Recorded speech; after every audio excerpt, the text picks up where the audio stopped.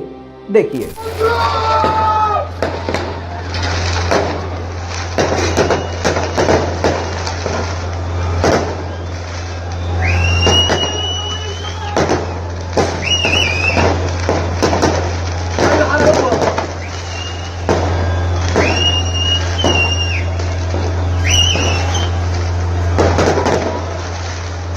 दोस्तों, अब एक मेन बात आपको पता चल गया होगा अगर आपने पिछली रिपोर्ट देखी है कि जब लेबनान के बॉर्डर को क्रॉस करके इजराइल यानी फिलिस्तीन के अंदर घुसने की कोशिश कर रहे थे, उस दौरान लेबनानियों पर फायरिंग की गई थी। इसमें लेबनान का एक लड़का हलाक हो गया है, मारा गया है, जिसके बाद से लेबनान की अथॉरिटी यानी लेबनान की सरकार ने यूएन को ये संदेश, ये पैगाम दे दिया है कि इजराइल ने हमारे मुल्क के एक नौजवान को मारा है और हम इस पर अब कार्रवाई करेंगे और हमारी कार्रवाई को फिर यूएन और पूरी दुनिया गलत नहीं ठहरा सकती। दोस्तों, इसी के साथ इजराइल के हेब्रू मीडिया ने, हेब्रू न्यूज़पेपर ने ये साफ साफ कह दिया है कि हमास तो तभी जीत गया था जब पहली दफा ही उसने 200 मिसाइलें इजराइल पर दाग दी थी। दोस्तों, अब ये रिपोर्ट बनाते बनाते एक नई जानकारी आई है। इजराइल के उम्मुल अल-फहम इलाके में एक बड़ी आग लगी है। मेन बात यह है कि ये नहीं पता चल पाया है और वो तस्वीर अभी तक सामने नहीं आई है कि किस तरह से आग लगी है, लेकिन काफी बड़ी आग इजरायली मीडिया के द्वारा रिपोर्ट की जा रही है। इतना पता चला है जो म्युनिसिपैलिटी बिल्डिंग होती है, उस बिल्डिंग के अंदर इजराइल में आग लगी है, जिसके बाद से वहां भी दंगे शुरू हो गए। दोस्तों, देर रात अबू उबैदा का एक बड़ा बयान आया जिसमें उन्होंने ट्रंप को भी लपेटा। दोस्तों, वो बयान ये था, उन्होंने कहा कि कैसा कमाल का आज का दिन है कि आज का वही दिन है कि जब एक शैतान डोनाल्ड ट्रंप ने तेल अवीव की राजधानी को बदल दिया था, यानी जेरूसलम कर दिया था, और ये उम्मीद करी थी कि हम हार मान जाएंगे। लेकिन कमाल की बात है कि ट्रंप नहीं है और हम आज भी अपने हक के लिए लड़ रहे हैं और लड़ते रहेंगे। आगे उन्होंने ये भी कहा कि वो लोग कमजोर दिमाग के और डरपोक हैं जो ये सोचते हैं कि हम शहादतों से डर जाएंगे या हम पीछे हट जाएंगे।